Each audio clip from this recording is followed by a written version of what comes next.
আর এই মুহূর্তে যে খবর পাওয়া যাচ্ছে মহারাষ্ট্রে, সেখানে মহাজোটের জোট এগিয়ে রয়েছে, পোস্টাল ব্যালটের গণনায় এগিয়ে রয়েছে। আর আমরা আরো আপডেট নেব। রাজীব চক্রবর্তী টেলিফোন লাইনে আমাদের প্রতিনিধি রয়েছেন। রাজীব, আর কি জানা যাচ্ছে এখনো পর্যন্ত, আর কি আপডেট তোমার কাছে রয়েছে?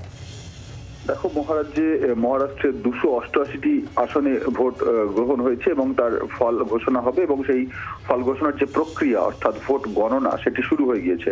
প্রথমেই যে পোস্টাল ব্যালট সেগুলি গণনা শুরু হয়েছে, এবং সেখানে যেটা এখনো পর্যন্ত যে আসছে যে ধারা, যেটা একেবারেই তোমার এক্সিট পোল থেকে জানা যাচ্ছিল যে মহাদুটি জোট, যেটি বিজেপি এবং ভেঙে যাওয়া শিবসেনা, ভেঙে যাওয়া এনসিপি নিয়ে গঠিত, তারা এগিয়ে থাকবে এমনটাই কিন্তু বলা হয়েছিল। দেখা যাচ্ছে শুরুতেই একটা ট্রেন্ড সেখানে কিন্তু স্পষ্টই দেখা যাচ্ছে যে তারা অনেকটা এগিয়ে।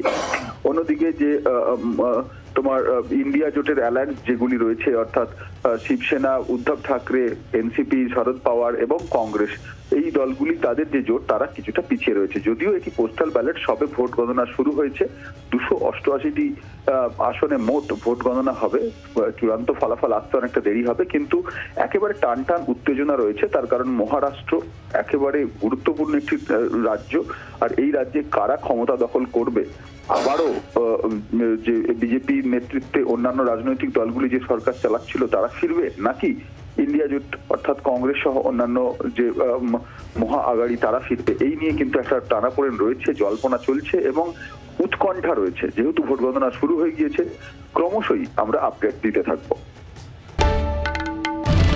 বাংলার আওয়াজ, বাঙালির আবেগ, জি 24 ঘন্টা।